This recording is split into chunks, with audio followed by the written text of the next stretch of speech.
Pastor Shike here with the second lesson on communion, and this is an exciting one because I get to wear my Eagle shirt right here.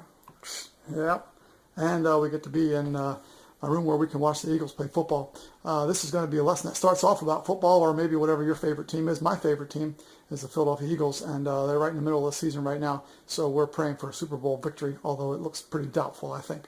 Anyway, I want to talk to you about football and what happens when my team wins. You know, when the Eagles win, I get really excited. Actually, our whole house, our whole family gets together every time the Eagles play on TV.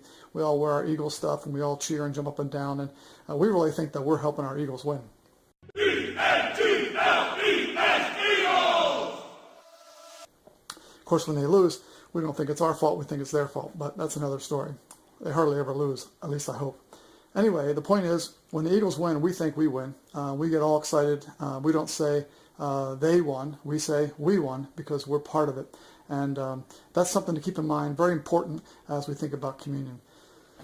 Now, you're probably sitting there going, what does that have to do with communion at all? It doesn't make any sense. Well, here goes. Jesus was Jewish. Jesus was Jewish, and so when he said in communion to his disciples, do this in remembrance of me, he meant something different than we think about as Western Christians, as people who grew up in the United States. Jesus was Jewish. He thought like a Jewish person. He talked like a Jewish person. And so when he said, do this in remembrance of me, he did not mean that we remember him during communion. He did not mean that we go forward for communion and just think about him as if he were somewhere else and we're supposed to like remember him or something. This is what Jews mean when they say remember. When a Jewish person remembers something, they identify with it. They go back in the past. They almost relive the past so that they're part of it. Kind of in the same way that I'm part of my Eagles football team. I'm part of their victory when they win. I don't say they won. I say we won. And so when a Jewish person thinks about something that happened in the past, they say it happened to us. They don't say it happened to them. So, for instance, if you have a Jewish friend if you happen to be of German background, they will talk to you about the Holocaust, which was when Hitler killed all those Jews, 6 million Jews, and really almost wiped out the Jewish race. They'll talk about the Holocaust, and Jews will, and they'll say to you, if you're a German, they'll say, you did that to us. And you'll be like, hey, I'm like 14 years old. I didn't do anything to anybody. But the way they remember things, it's as if they were really there. They identify with what happened in the Holocaust in World War II as if it was them being thrown into the ovens. They can almost feel it in their bones as they remember that. And just like I can feel the victory of the Eagles in my bones when they win, I just get so excited because I feel like I'm part of it.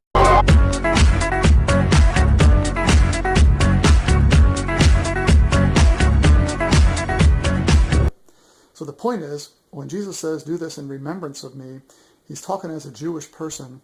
And what he's saying is when we go forward for communion, we are actually kind of going back in time and participating again in Jesus' sacrifice. And he says to us here, this is my body, this is my blood. And it's as if we are standing at the foot of the cross. And he's saying here, take this. This is me, died for you to give you forgiveness. You're participating in my death. You're participating in my victory. So hope that makes it clear about the Eagles and what they have to do with communion. When my team wins, I say I won, and I participate in their victory. And so when Jesus says in communion, do this in remembrance of me, he's not telling us to think about him. He's telling us to go back in time and participate in his victory over Satan that he won on the cross, participate in his gift of forgiveness right there on the cross for you and for me. So that's kind of what it means when Jesus says, do this in remembrance of me.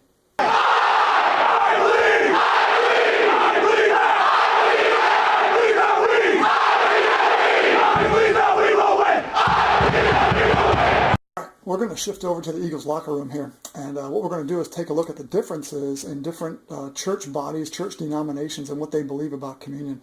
And it really flows out of the word remembrance. It flows out of what Jesus said, as he said, this is my body, and this is my blood.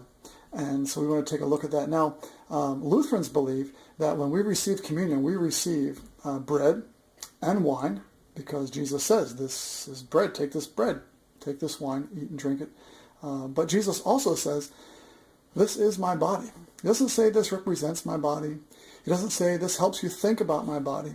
Jesus says this is my body. And so we believe, as Lutherans, biblical Christians, that when we take communion, we're receiving bread and wine. Jesus' body and blood. Now, that's kind of hard to believe. It's a miracle, and so some Christian denominations kind of have trouble believing that Jesus' body and blood could somehow be contained in the bread and wine. That sounds pretty incredible. I don't understand how it happens. And so some Christian denominations, churches maybe like the Berean Church here in town, or E-Free, or Capital City Christian, or Christ Place, different churches like that. They're called Reformed churches, Baptist churches. Those churches teach that when we receive communion, we receive the bread, and we receive wine, or oftentimes those churches use grape juice. That's a whole other story, which we're not going to get into. But anyway, they believe that they receive bread and grape juice, or bread and wine, but not Jesus' body and blood. They believe that the bread and wine represent or symbolize Jesus' body and blood, but that Jesus is really up in heaven. And so in communion, we're going to communion to think about Jesus and the unity that we have with each other. But Jesus is not really there. You can tell almost from our conversation about remembrance, hopefully, that Jesus didn't tell us to go to communion just to remember him like a United States or a Western person would do with Western thought. But Jesus told us to go in remembrance of him, to really put ourselves in the place and almost experience the death of Jesus for us in communion. On the other side is Roman Catholics, and Roman Catholics have a different belief as well. They believe that in communion we no longer receive bread and wine, that the bread and wine are gone. That when the pastor, or the priest in their case, says the words of institution, says those words of Jesus prior to communion, that the bread and wine change into the body and blood of Jesus, and they're no longer bread or wine. So they call that belief transubstantiation. It's a good thing you're not Roman Catholic, or you'd have to write that out on a test, and it's pretty hard to spell. Anyway, Roman Catholics believe in transubstantiation, that the substance actually changes from bread and wine into the body and blood of Jesus, and is no longer bread and wine. That's a little bit different belief than we have, obviously, because our belief is that the bread and wine are still there, but that somehow, not when it's sitting on the altar, not if we drop it on the floor, not somewhere, but when we take and eat, this is my body. When we eat it, we're receiving the body of Jesus. Anytime you try to explain how that works, you're probably going to be wrong, because it's a miracle, and you can't really explain how a miracle works. You just have to take it on faith. So that's kind of the different beliefs of the different denominations.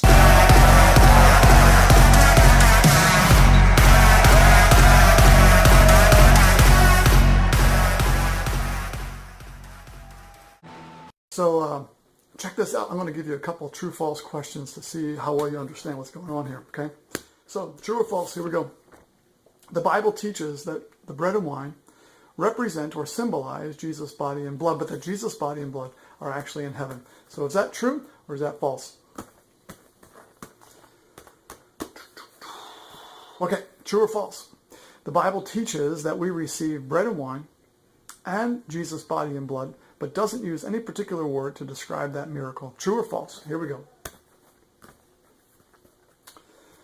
And last question, true or false? The Bible teaches that the bread and wine change into the body and blood of Jesus. And that is that we do not receive any bread or wine at all. True or false? All right. Now what I want you to do is go back over those true-false questions and figure out which church, which denomination teaches each of those things. So for the ones that you put false for, what denomination, what church body teaches that? Okay? That's it. Thanks for watching.